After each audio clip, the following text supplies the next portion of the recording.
You're watching Next Pitch, the student athlete playbook for parents raising tomorrow's athletes. Hi, my name's Anthony Leveritz, host of the Next Pitch podcast. And on behalf of my Emmy award-winning producer, Jason Cardona, we are thrilled to have Megan Bartlett on the show today. Megan is the founder and CEO of the Center for Healing and Justice Through Sport. We talk about a whole bunch of different things today in this program about all the way from getting involved in youth sports and coaching youth sports and the proper methodology to coaching kids, all the way through some neuroscience at the end and everything in between. It's a fascinating conversation. I hope you enjoyed it as much as I did. Hi, Megan. Welcome to the show. Thank you so much for joining us. I will have introduced you properly beforehand, but thank you so much for coming on today. Yeah, I'm so excited to be here. Thanks for having me. Well, let's start with your background. Let's tell a little bit about who you are. When you introduce yourself to people out in the business world, out in the world that you're navigating, and we're going to dive deep into what you guys do today. But how do you introduce yourself? Ooh. Good question. I probably need to get better at it, but I think, in terms of who I am and what I do, I am lucky to work with an incredible team of people who are committed to making the sport experience better for young people. And one of the primary ways we do that is through inspiring coaches to understand more about the young people they're working with. It's so ironic and I don't know if ironic's the right word, but that's why we started this. Yeah. Is just the belief that sport can be the best classroom for life if it is handled appropriately. And it can also be one of the worst classrooms for life if it's handled in a negative way. And we're going to dive into this. But okay, so you have a sports background, right? You played. And let's start there. Talk a little bit about that and sort of how that formed your thought process leading up to what you guys do now. Yeah, sure. So I am the girl side of boy-girl twins, which I think is an important part of my sport development journey. So I grew up playing sport, basically anything my brother was doing, I was doing, and anything I was doing, he was doing. And so sport was a huge part of that because we could do them together in lots of cases. And so I, grew up playing every sport, soccer, basketball, softball, tennis. I'm from a small town in Rhode Island, which happens to be the home of the International Tennis Hall of Fame. So they take tennis seriously there. So we played a lot of sports growing up. And I just sort of thought that was normal. I thought everybody played a lot of sports growing up. I ended up normal. I ended up playing soccer in college at a small Division III school in Connecticut. And then after that, I had so much fun. I sort of didn't want it to be over and did a GA at another small Division III soccer school in the same conference. So I loved the experience of being on a team. I loved the support that you would get as sort of an identity that was part of being an athlete. And then when that was all over, I went to work at a community-based program that was offering soccer opportunities to young people who'd never had them before. And that was such a huge sort of awakening for me around the opportunity gap in a lot of communities in terms of what young people have the opportunity to do or not. And so all of a sudden I was like, oh, this is exactly what I want to do. There is an inequity here, and I want to help make this something that all kids have access to. So you now founder and CEO of the Center for Justice and Healing Through Sport. Mm-hmm. Tell us a little bit about what are the founding and what were the kind of the guiding principles behind the beginning of this foundation? And we're going to dive in deeply into the work that you guys do. But what are kind of the founding principles of the center? Yeah. So in the work that I have done in the sports space, one of the things that became pretty apparent to me is how little coaches, out of school time providers, summer camp people, who are a lot of the adults who are working with young people, how little they actually understood about sort of the mental health of the young people that they were supporting. And in particular, in communities that have experienced a lot of sort of overwhelming stress or trauma, the adults in young people's lives didn't have a sort of skill set or knowledge of what that meant for the young people who were showing up, right? So a young person who's coming to basketball practice, soccer practice, wherever, having had some kind of significant stress in their lives, something else going on at school, outside, and in their homes, in their communities, that has a real impact on the extent to which you're ready to show up for practice. And the adults in those situations, I found, really didn't understand that, and were quick to sort of assign the behaviors of those young people as sort of negative. They'd say, "Oh, that kid doesn't care," or "that kid is a problem. Their challenging behavior is directed at me, and they need to, leave all of that off the field, instead of, you know, creating a space where it was safe to bring your whole self, and then get the benefit of what sport could offer." And so understanding how much room we had um, to grow in terms of the skills of the adults was a big part of what CHJS wanted and continues to want to do, is give coaches the tools and understanding to support young people however they're showing up.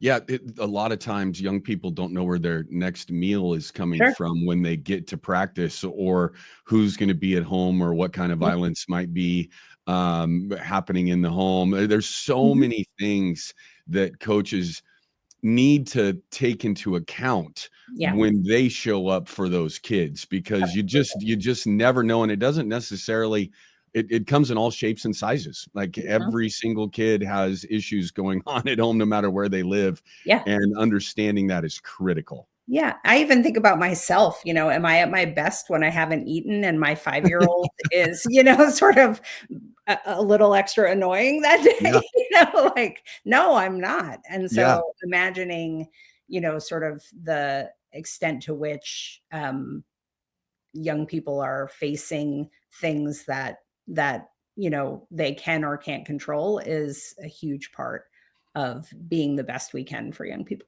So let's start with the problems. Yeah. So what are the major problems that we see today in youth sports? And actually, let's kind of let's define that. When you say youth sports, are you talking about K through 12, K through 8? What is that dynamic, and what is that definition of what you guys consider youth sports? Yeah, for sure. I think of youth sport, I think youth sport pretty broadly. And I think the part of the problem with youth sport is that there is no set definition of youth sport, right? Yeah, Because there is no real youth sport system, right? We talk about the youth sport system being, um, you know, uh, failing kids in some ways. And part of what's failing kids is that there is no system, right? There is no sort of ultimate accountability in the youth sports system. The system is incredibly disparate. It is siloed. It is privatized in lots of ways that don't sort of lend themselves to a lot of accountability, right? If you say the education system is not serving young people, you sort of know where to go to look for that. You look at the state level, you look at the national level, you look at the local level. There is no equivalent in sport, which I think is actually something that not everybody understands or knows, is that there are a lot of people operating youth sport for young people that are accountable to no one. Yeah, it's such an important point. I grew up in Oregon, Yeah. and all the sports I played were associated with my school. Hmm. And then we had a ballot measure pass, I believe it was my sophomore or junior year in high school, Yeah. in the very early 90s or late 80s, that took away the funding Hmm. to take school sports out of school. And it was supposed to Yeah. be just a short-term process in our state, and it Hmm. was going to come back. It's never come back. Yep. And so I was coached by teachers who Hmm. were part of the education system that were just Right. doing both. That has completely gone away. Yeah. And any person who just wants to, and there's so much money now So in much. youth sports that there is anyone can come in and do this without any proper training. And maybe every once in a while, by the luck of the draw, you live in a zip code that there is someone who's Right. qualified that gets it right. But more often than not, it's someone who doesn't have training, and maybe through no fault of their own doesn't get it Definitely. right. Like For that's sure. there's some people who are just shouldn't be coaching, and it is through Absolutely. fault of their own, and I've seen it. But there are a lot of times, just because there isn't a system, there isn't the training. That's right. That's right. I think what you're mentioning, one of the sort of transformational moments in sport was when both sport started to be defunded out of schools and out of rec programs, too, right? It used to be that a lot of your community parks and rec departments would run all of the local sports opportunities, and as park systems were defunded, as school sports sort of were taken out of or deprioritized in the education system, even though we know all the research tells us that the more opportunities you have to move your body, the better you're going to do when you're sitting in your classroom. But those, and this, at the same time that that's happening, this rise of private sport opportunities is taking hold, and that meant, in particular, young people without a lot of resources were stuck without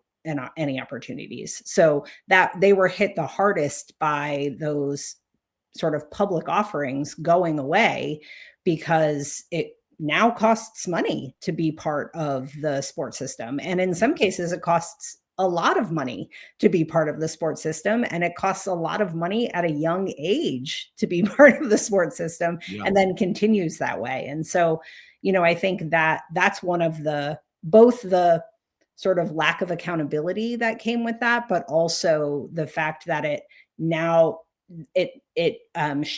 turned the responsibility of resources to the individual. So, what are some of the major problems that occur for a young person Mhm. or for the system in general when it's not done with proper training and Sure. someone doesn't just accidentally get it right? What are the negative outcomes that come for young people Sure. that are in those environments? Yeah, I mean, I think there's a huge range, but one of the things that we know to be true now more than ever are the rates at which young people are leaving sport experiences. Right? If you have a coach who has no training and doesn't just, you know, we talk all the time about, you coach the way you were coached. And Yeah. so if you happen to have had a good coach, then maybe you can show up with no training and still provide a good environment for young people. But if you're not lucky enough to be one of those people, then the chance that a young person is going to leave the sports system is going to say, why am I doing this? Why am I showing up and getting yelled at? Why am I showing up and being shamed for making a mistake? Why am I, volunteering for these kinds of experiences when we would never accept that behavior in other places, right? If teachers taught the way some coaches coach, there would be an immediate and harsh response to that. And yet in the youth sports system, we sort of say, oh, that's just sports, right? And so I think it looks like young people leaving sport.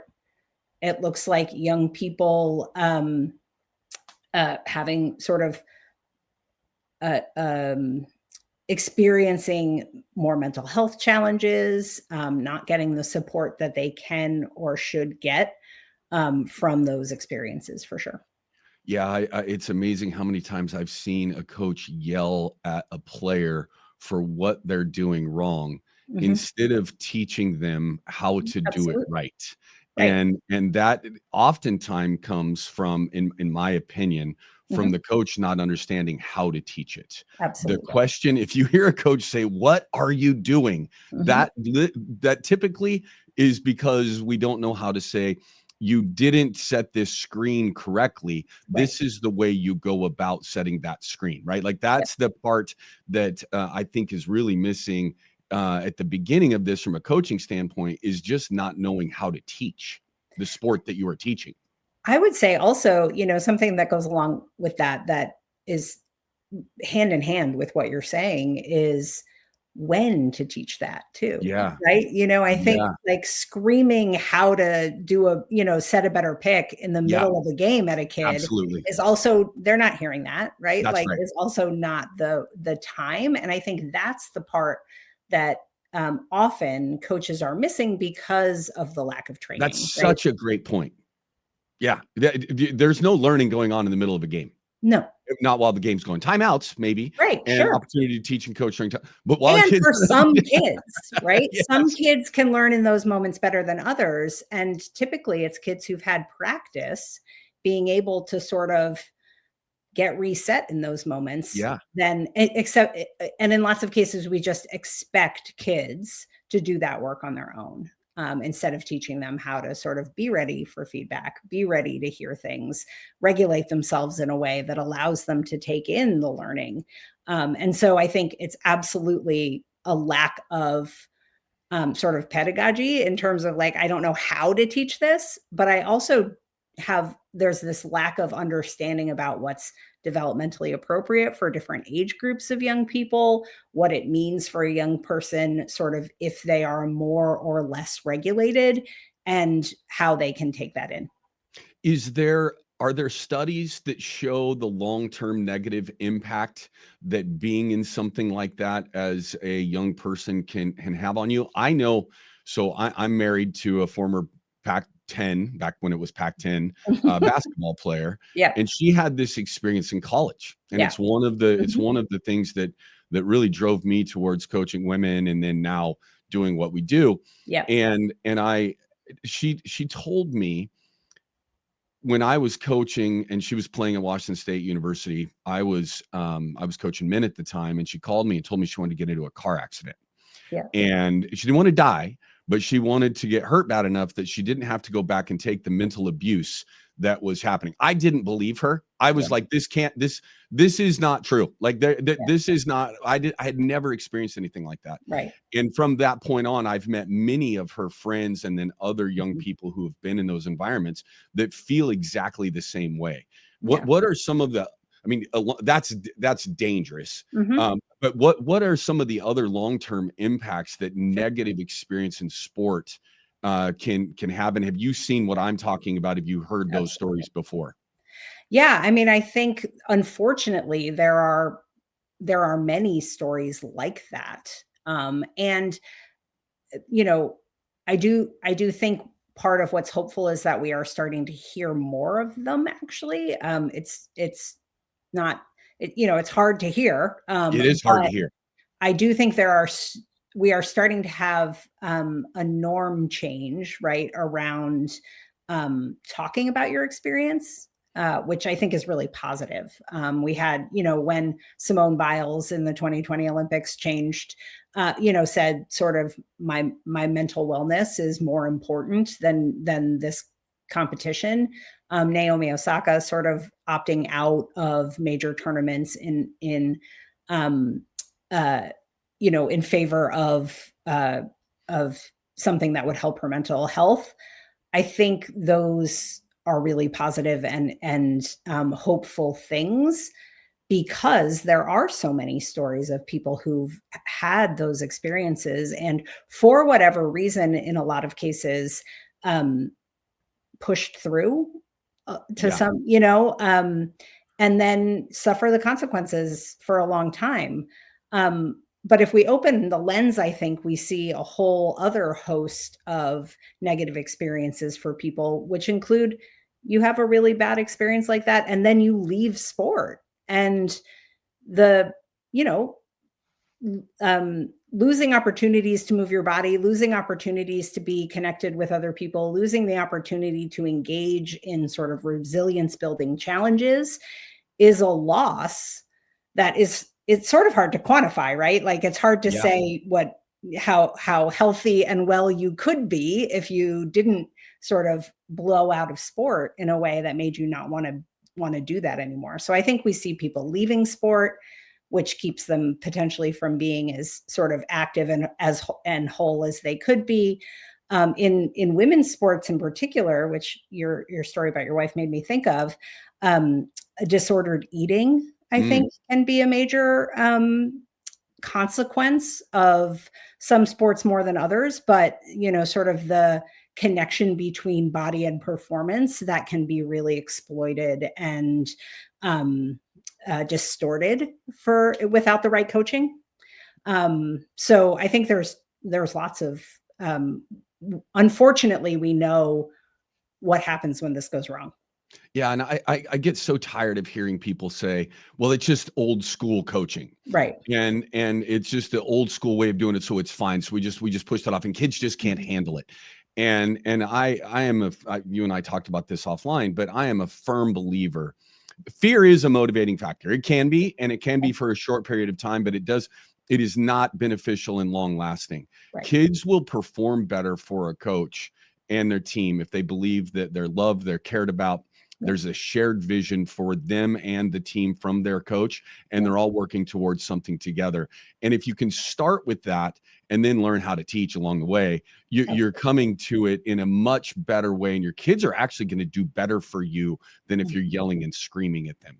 Yeah. One of the things I think that's been hardest for us to sort of push against in sport is this sort of dichotomy between performance and wellness. The idea that if you're spending a lot of time worried about kids' wellness, then you're not actually worried about their performance, when in fact, those things are absolutely linked. And you will, there's no world in which a young person who is unwell is going to be able to perform at their best. That's right. Any other negative? I want to get off the negative here at some point in time, but I think it's really important for people to hear, parents, coaches, and players. First of all, players, you're not crazy. If you're feeling this, kids, you're not crazy. This is a normal reaction when people treat you in a way that you shouldn't be treated. Parents, you shouldn't allow it to happen. You shouldn't be micromanaging your coaches all the time. That's not part of what you need to do. But if your kids aren't healthy because of it, it's okay to get involved in that instance. For sure. And then number 3, coaches, don't freaking do it. Figure out how not to do it. So I think it's important to have the conversation about the negative impact that happens. Yeah. I also want to talk on the positive side of this as we go. But is there other things that you think are critical for us to talk about? We've talked about mental health and getting out of sport. What other things that could happen to these kids?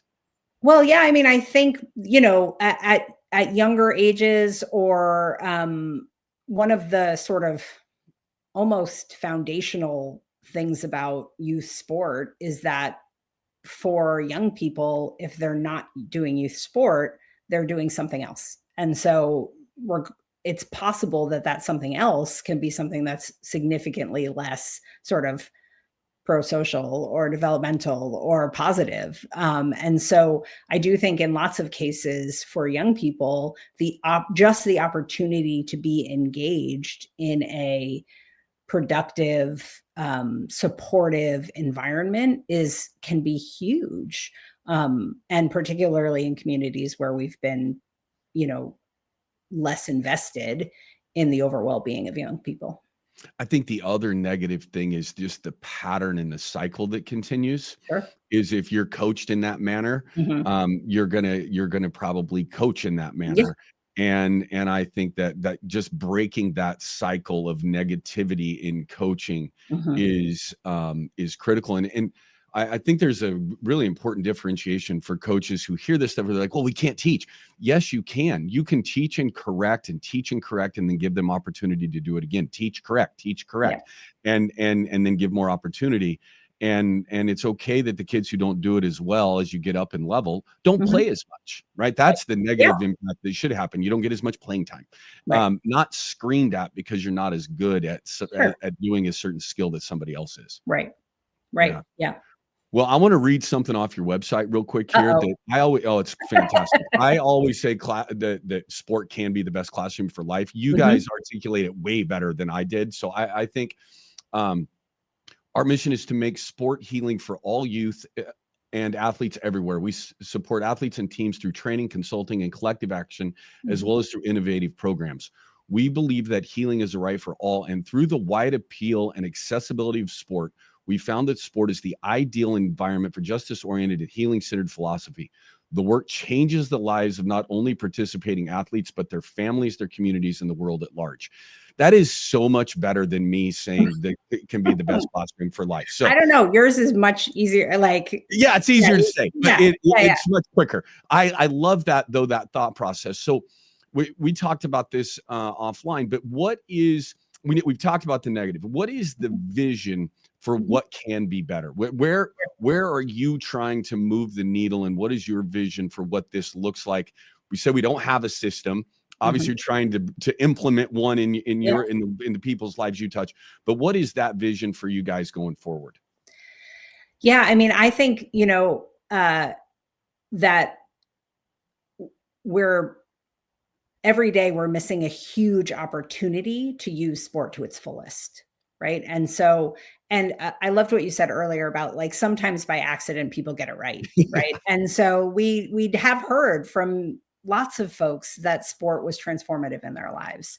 And I would say, like, what we're most interested in sort of supporting is the idea that it can and should be transformative in anybody's life, in everybody's life, and it shouldn't be dependent on having resources to sort of opt into.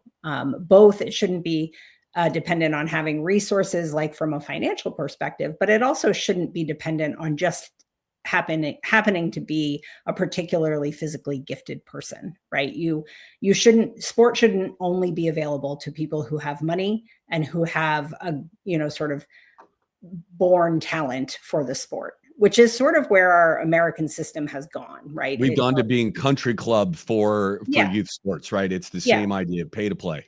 Pay to play, and elitification in a way that is both around financial resources, but also around, if you don't show, sort of aptitude for a sport by the time you're 8, then there's nowhere for you, right? That's Like, crazy too, by the way. That you're is on the absolutely C insane. team, and you're an 8-year-old told they're on the C team or what, Right. like, that is, that is what's those two things, I think, are really at the core of what's wrong with the system. And so I think our vision is that sport is for everyone and a good sport experience is for everyone. Because if we take advantage of what sport can do, then sport can be incredibly, we talk about healing because we think a lot of young people need some healing, but even for young people who have a lot of good in their lives, it can be incredibly developmental and supportive and sort of amplify the good. And so if we really capitalize on what the potential of sport is, then we can create an experience that is beneficial for a young person, sort of from wherever they're starting, right? If they're starting from a place of a lot of stress and chaos in their lives, then sport can help buffer them from that. If they're starting in a place where they have a lot of supports and a lot of sort of privilege in their lives, they can just continue to have a good experience and avoid the sort of negative things that can come from sport. So you guys have a training program for Mhm. coaches, correct? Yeah. Like what is that methodology? And we're going to tell everybody how to find you and get involved with you guys, but at the end of this, but what is that training program? What's the curriculum? How did you build it? What's the key components of that? What are the key components of that training program? So, a number of years ago, I read a book by a guy named Bruce Perry, and the book is called The Boy Who Was Raised as a Dog. And Bruce Perry is a world-renowned child psychiatrist and neuroscientist. I love neuroscience, by the way. We're gonna talk geek out on this here in a little bit. And so, but I read that book 20 years ago. And I had a moment reading that book where it was sort of like Russell Crowe in A Beautiful Mind, which I know is sort of a dated reference, but it was like the words were coming off of the page at me. Yeah. Because everything in that book was making the argument for what happens to young people if we do sport right. Mm-hmm. It's making an argument for the power of relationships, both sort of protective peer relationships and the safety that comes from knowing an adult has your back, right? An adult is there to protect you. It's making the case for the value of moving your body, right? All the sort of neurobiological goodness of moving your body and how that has a direct impact on both how you learn, sort of opening up your brain, creating a super highway to learning, and in a way that helps sort of calm your stress response down, so that you're not sort of reactive in a way that would keep you from engaging in sport. So relationships, movement, and then it's also making the case for engaging in challenges that are good challenges, right? So we often say the opposite of overwhelming stress is not no stress, right? So as much as a young person has a, traumatic experience or lives in a place where there's a lot of chaos in their lives, we sort of might want to wrap them up in bubble wrap and hope nothing bad ever happens to them again. And that might keep them from further harm, but it doesn't actually help them heal, because the opposite of overwhelming stress is not no stress. It's the right dose of stress. It's being able to experience stress and recover from that stress instead of having something that's so stressful that it's impossible for you to recover from. So the way that you sort of heal from those experiences is engaging in stress and recovering, and engaging in a little more and recovering, and engaging in a little more and recovering. And sport is so suited to do that. I mean, that is learning a sport skill. That is, challenging yourself in a game-like situation. That is anything that you do that has a performance element to it, right? You're engaging in the right kind of stress. And so if we do sport right, we have those relationships, we have that movement, and we have those sort of resilience building challenges all in one place, all in one package. And so I read that and I said, this is the thing about sport. And then a few years after that, I reached out to Bruce Perry and said, hey, you do all this work in sort of therapeutic environments with young people and education environments with young people. We need your model in sport. And he agreed. He is also a former athlete, and so knew sort of immediately that if we could make a change in sport so that it is leveraging all those good things, that actually we could have a more sustained and sort of scaled impact than having a whole new cohort of trauma therapists, for example. Yeah. Right? If we can change just a little bit of what coaches do, then we're having a much more profound impact because of how many people can be reached by that, and because of how transformational the experiences really can be if we do it right. So how many coaches have you impacted? How many people have you trained so far? Do you know the number? I think it's pretty large. It's pretty large. I think I don't know for sure. And we have an incredible data person on our team who will be so mad at me for not knowing right now. But I know it's over 50,000 coaches. Okay. So that's a lot. Yes, a lot. Yeah, and there's way more out there though. Like there's more than needed. And so, what is that program like? How did you get involved at the club level? Like, what is that? What does that look like for you guys to come in, take a cohort of coaches, and train them? What is that process like? Yeah. For someone who's an athletic director out there, or someone who runs a club, or listening to this, what does that look like? Yeah. It's such an interesting question because, as we said at the beginning, so few coaches actually do receive training, right? And typically, if a coach does get any training, it's training in their sport, right? X's and O's. Yep, and those are good, and you need those. So, like, Yes. keep doing that training. But we've spent really the last 10 or 15 years having to create demand for training that helps coaches do their jobs better, right?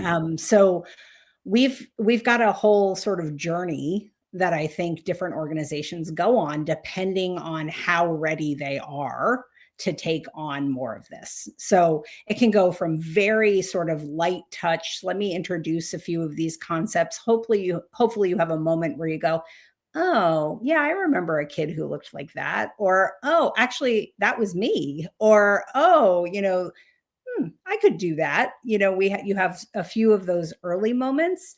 Then you can choose to sort of opt into more and more and more. The sort of ultimate, what I think of as the sort of gold standard of what we offer is in partnership with Dr. Perry, which is a program called the neurosequential model in sport. And that is more focused on people who have sort of leadership roles in the space or are the coaches of coaches, so that because it's a bigger investment in a new way of thinking about coaching. So that target audience would be a school district, a Totally. YMCA, or a Boys and Girls Club of America, like one of those types of organizations that Sure. bring you in to do a high level training for their coaches, their athletic directors, that type of Yeah. thing. But a good example that just came up right now is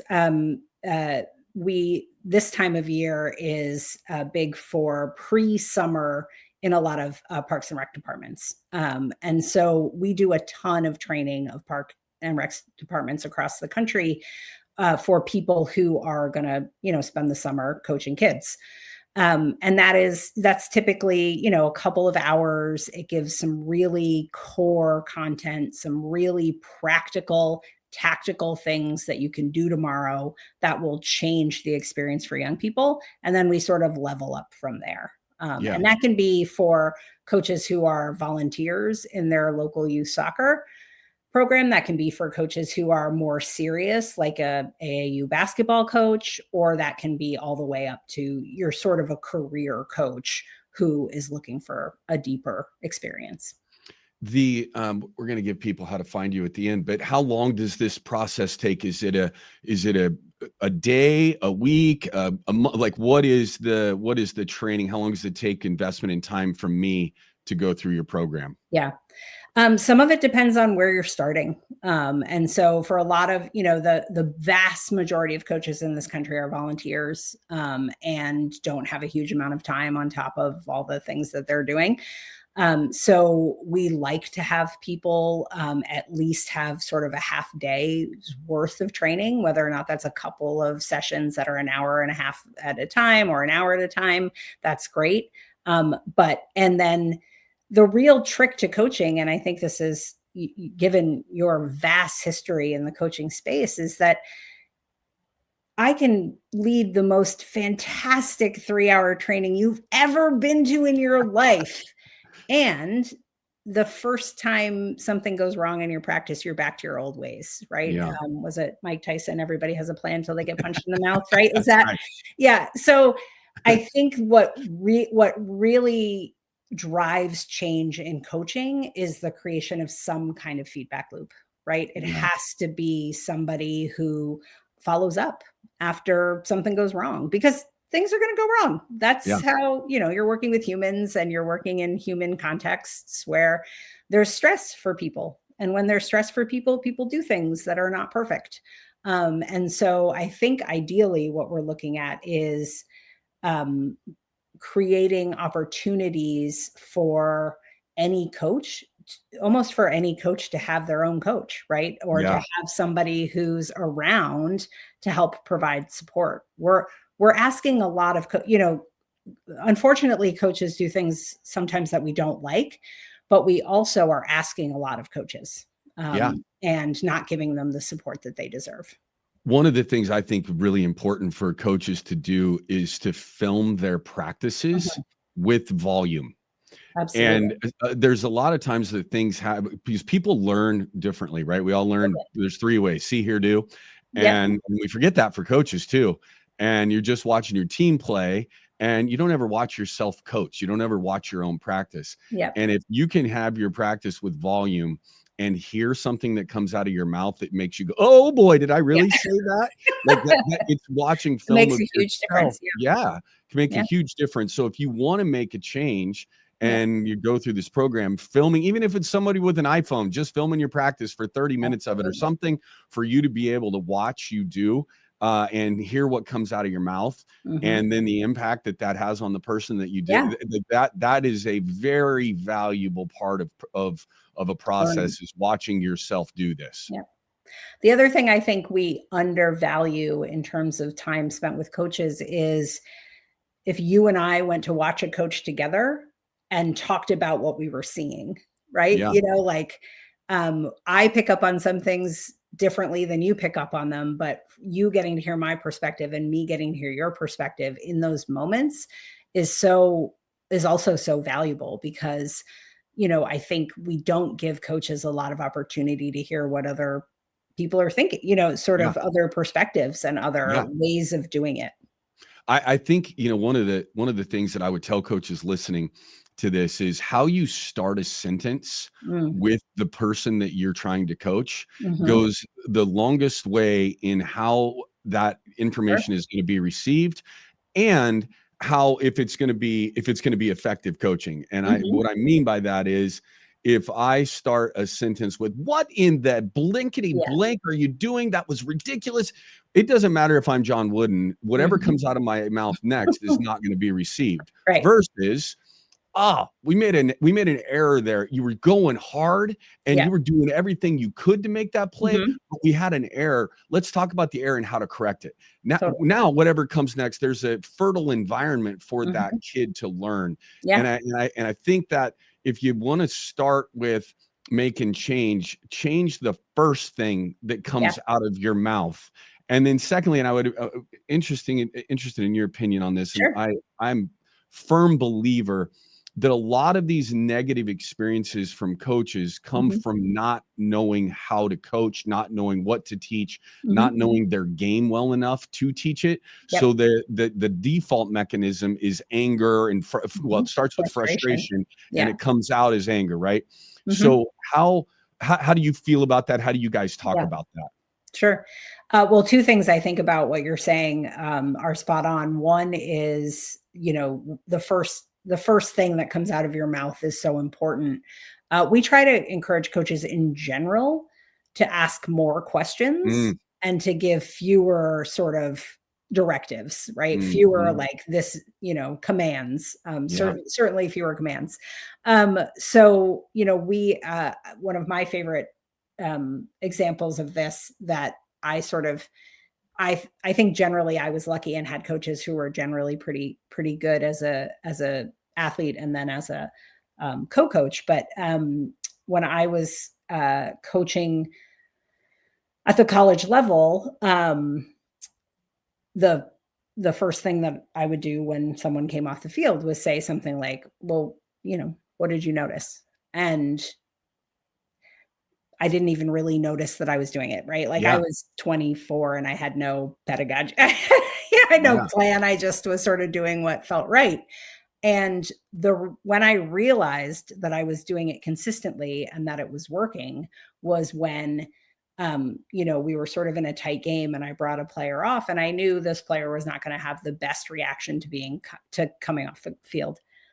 But from about half court, she's jogging off the field. It was soccer field. So from about half field, she's coming off the field and she starts going, Coach, here's what I know. Like, she's like, so I noticed that. And she's not off the field yet. She's telling me what she noticed before she got off the Yeah. field.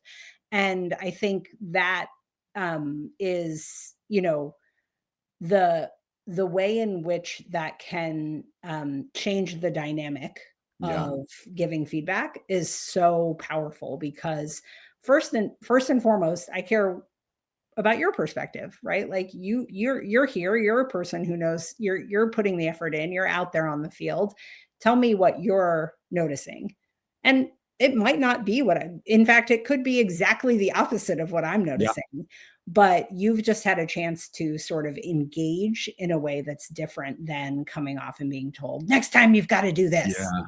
Yeah, that's critical. And I think coaches fear that if they operate from that standpoint, they're not going to win as much. Yeah. And Or it looks like they don't know what, like I think coaches have a little bit of a bias for action, right? Yeah. Like they don't look like they're as the smartest person in the room if Yeah. they're asking players what they think or notice. Yeah. And I just, the smartest person is in the room is not the person who talks the most. That's right. And that goes to something one of the things I see is coaches who talk a lot in practice end up saying a lot of stupid things.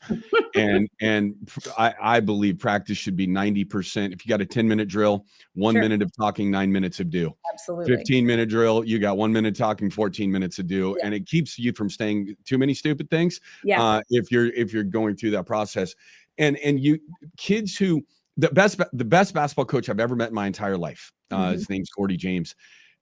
He national coach of the year, and nobody knows him outside of the state of Oregon, but he's unbelievable. Yeah. And he in his office before he retired, he was going through some papers and showed me something he had framed, and it was from a player at the end of the year on the national championship team in 1993. And this kid's an NBA coach's kid, like been around. And on the university had a worksheet at the end of the year finding out about the kid's experience. Yeah. And all this just amazing positive experience. And then asked him to put negative at the bottom, any negative experience you had. And the negative thing that was said from this kid was, it seems to me that Coach James cares more about us as people than he does about winning. And that was, and Gordy, he framed it, right? Yeah. And to me, if you can have your kids believe that about you, that winning becomes a byproduct of all of those things that you do. Yep.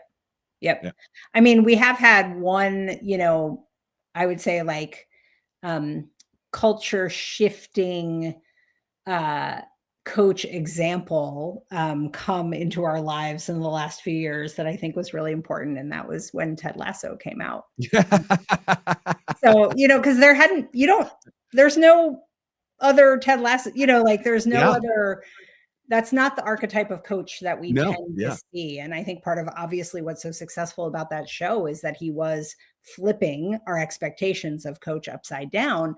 But I think genuinely a lot of really great coaches are not maybe as hokey as Ted Lasso or maybe, but are doing the things that he was bringing to life. And like, to your point, are prioritizing things that drive the success of their athletes.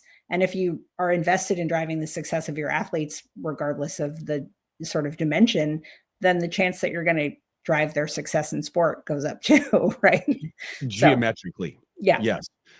So I want to nerd out for a few minutes here. I told you I'm a kind of a neuroscience nerd. I read about it. I'm not smart enough probably to understand it very well, but I listen to as much as I can. That and theoretical physics. Anybody who doesn't know me would probably what theoretical physics and neuroscience and Anthony Leverett. I don't know if that goes together. But that's my nerd side of me.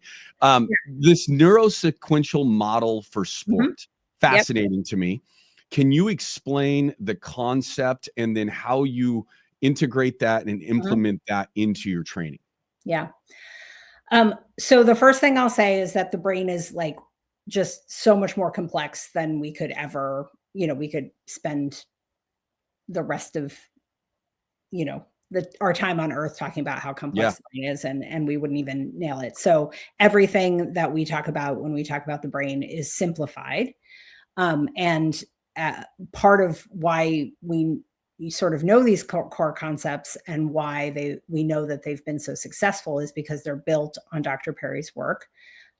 Bruce's superpower amongst many, one of them is simplifying really complex things so that, everybody can understand them because they really are complex.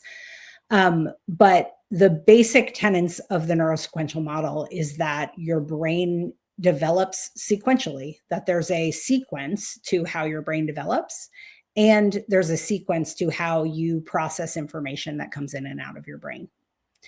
And just understanding what that sequence is and sort of what the first, second, and third things our brain does are, just those things alone can completely change the way that you think about an interaction with another person. And so just on that foundation, there's so many things that Bruce and his team have built for therapists, for educators, for the justice system. All of these things are sort of laid on the foundation of understanding what's going on in your brain at a most basic level. And in particular, the stress that a person experiences is going to impact the way that we show up. And that's all because of the way that we process information, the way that our brain was built. And so if we are more aware of what happens to us under stress, then we can be so much better prepared for the behaviors that we'll see from young people, for example, or from old people, from our co-coaches, from referees, from parents, from, everyone we're interacting with. And so it's really about sharing some of those core concepts with as many people as we can.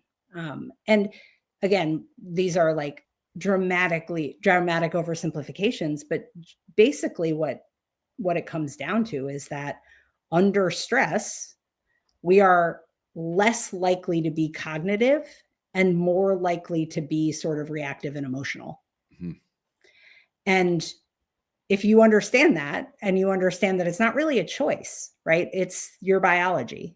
Your biology is saying that under this stress, we are really looking to keep ourselves safe, right? This threat, we're experiencing a threat that makes our brain feel unsafe. And the things we do to protect ourselves are not cognitive. They're reactive. They're emotional. They are they are biologically respectful of what it means to be under threat. And so that's, a lot of people have heard about sort of fight and flight. And if you understand that a young person's behavior is being driven by fight or flight and not by a choice to, get bumped under the boards and come up swinging, right? It's not a choice in that moment. It's I'm feeling a threat and my body is trying to keep me safe. Yeah. And if you can understand that some people are living in a constant state of fight or flight, some people are more likely to react to stressful situations because of their experiences, then you can look at that behavior in a much different way, and you can plan for learning opportunities in a much different way. So I think that what you just said, I mean, all of it's great, but that last part right there is planning for creating stressful situations and then having a plan for how you're going to respond to them in that moment. That's right. And I've talked about this before. I think a really important part of coaching and practice is putting your kids in, and I'm going to use basketball. Yeah, please. Into game situations, right? We're going to play, but then don't coach. Right. Let them coach themselves. And then ask questions afterwards about how they handled those situations. Yeah. Having a plan to create that stress and then how you're going to react to it, having your planned out responses to that is critical for that learning environment and for what you're talking about. Absolutely. And understanding that some kids are more able to tolerate that from the start than others, right? And that it takes practice in the same way that mastering a left-handed layup takes practice. Being able to tolerate and be your best self under stress takes practice, right? Michael Jordan didn't get, good at sinking, last second shots the first time he went on the court. He's pretty good at it by the end, though. Yeah. Got pretty good at it, but it took work, right? Yeah, and absolutely. I think sometimes those behavioral things, I think the reactions to stress, I think the sometimes decision making are things coaches are too quick to assume kids should already know. They don't. And I think, again, it goes back to what you've been saying about, like, they don't actually know how to teach it. Yeah. I think it's a critical component of how to teach your sport. It's not the only thing, because there's people who are some of the best X's and O's and teachers that are also just crazy people. But the having if you don't have a proclivity towards being a crazy person, and you don't know how, frustration is going to happen, and frustration is going to come out. So figuring out how to eliminate that frustration as much as you can is an important part of this process. I do think coaches don't fully understand how to help sort of a young person get reps at tolerating frustration, right? Frustration tolerance is not something that coaches are always good at teaching. They're good at expecting it, but they're not always good at teaching it. Yeah, no, I think it's important. So what is your advice, kind of generic, sport agnostic here, of what is that scenario that you put that kid in that stressful situation, and then what should the response be? And just as a little tidbit here that coaches listening to this can take into their practices. Yeah. I think when we see challenging behavior from a young person, that behavior is telling us a story, right? It's not directed at us. It's not, I think what happens is that coaches see behavior they don't like, and then they feel threatened by it, or they get stressed out by it, and then they have a reaction that sort of piles on, right? So you create this vicious cycle. But I think when we see challenging behavior, it's telling us something about an unmet need for a young person. And that unmet need could be, I don't know how to handle the fact when I miss a free throw and that means we lose the game. Or it might be, I don't know how to deal with the fact that when I'm going for a rebound, I just keep getting bumped around and that doesn't feel good in my body. It can be so many different things, but the behavior is telling us a story, not telling us that there's something wrong with that kid. And I think if we can approach it that way, then we can start to think about the right way to deal with it. And as a general rule, what we tend to do with challenging behavior or kids who are exhibiting challenging behavior is that we try to isolate them and contain them. We say, go over there and sit down and be quiet, away from everybody and sit and be quiet, when actually what you need biologically is to move and connect, right? You actually, the best thing you can do to get a kid to calm down is get them to move their bodies. Also, never in the history of calming down has anyone ever calmed down by being told to calm down. So, you mean if I yell at you, calm down, that isn't going to calm you down? Exactly. So, I think thinking about, and you said earlier how critical it is to plan, thinking about when you see behavior you don't like, what is the sort of ritual that we go through where a young person can jog around the outside of the court for a little while until they're ready to engage in a conversation about why that behavior isn't what we need. Like, consequences in the moment aren't going to do anything because a young person can't engage in them. They can't hear them. They can't.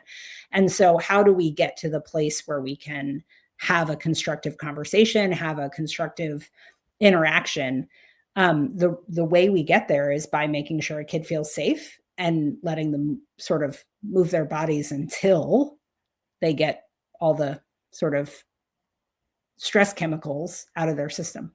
For coaches out there that are listening to this, and if you try this one time, instead of yelling at your kid before you teach them, blow your whistle or however you stop practice and walk over to the kid and give them a hug first and tell them that you love, hey, I love you.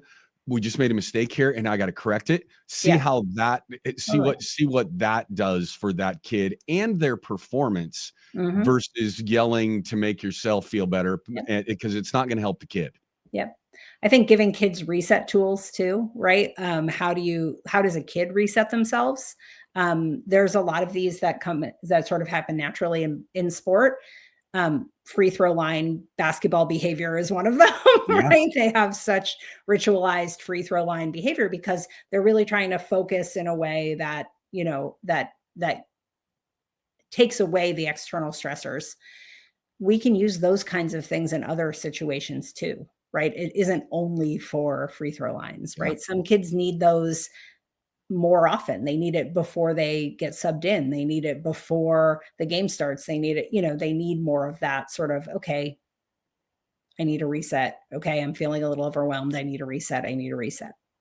And doing that over and over again wires the brain to be Absolutely. able to handle it better the next time, right? Like Right. that's the whole methodology behind what you guys preach. Yeah. Yeah. If you are,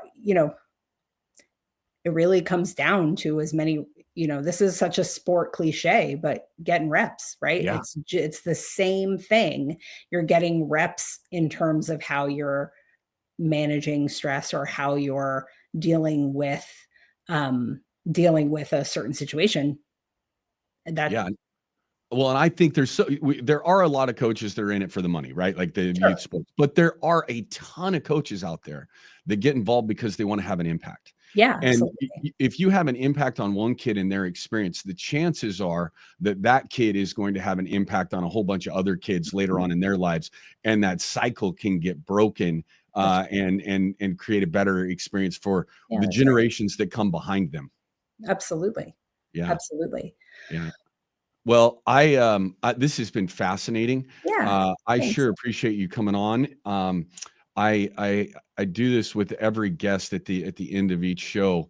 So number one, Yes. I made my players build a crystal ball for their lives. Mm, For my guests, I make them build a reverse crystal ball. okay. So the crystal ball with my players involved them writing a 5-page paper. I won't make you write a 5-page paper today, I promise. But if you could go back to 12, 14, whatever time you want to as a young person, what advice would you give yourself, knowing everything that you know about what your experiences have been, where you are now? What advice would you give that young person growing through what your experience has been? Yeah. I think for me, it comes down to, or something I wish I knew earlier in my career, is that who you do it with matters almost as much as what Mm, you do, if mm. not more than what you do.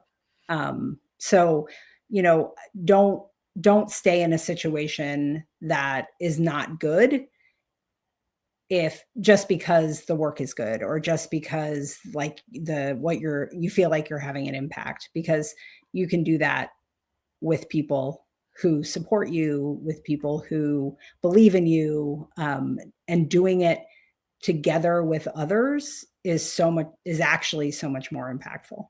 That's amazing. So Jason, my Emmy award-winning producer, and I, when we started this thing, one of the things we said was we're going to do good stuff with good people, and it is Yeah, it's way more fun to live life that way. way more fun. And my from my point of view, it's you do a lot. It's what you so much more success doing Yes. things that way, right? Yeah. The things that Yeah. you're doing are you put better things out into the world when you're doing it with good people. Yeah, I couldn't agree more. All right, this is probably the most important part of the show. Sure. Yep. I need a dad joke. So, do you have a dad joke for me? I have a 5-year-old, so we're just getting into dad jokes. Okay. He currently tells jokes badly. Like, Yep. no punchline, but he's starting to understand that jokes exist. So, I think my favorite dad joke that I've heard recently is what did the buffalo say to his kids when he was dropping them off at college? What did the buffalo say to his kids when he was dropping him off? I have not heard this one. I don't know. Bye, son.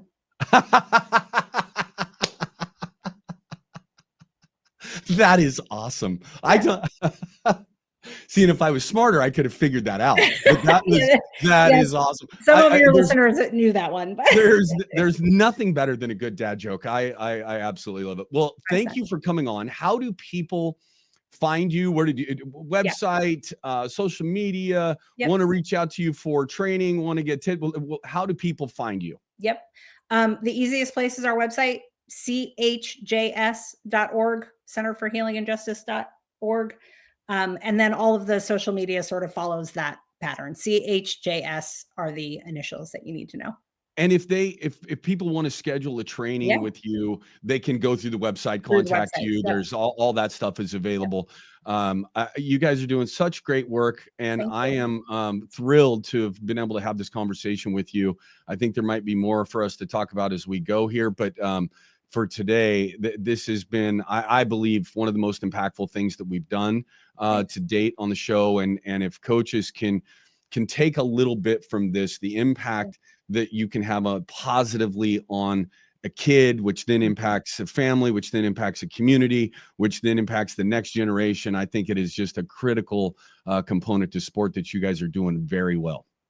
Yeah, I'm always down to talk neuroscience. So anytime. Thank you so much for having me. Well, thank you for coming. Yeah.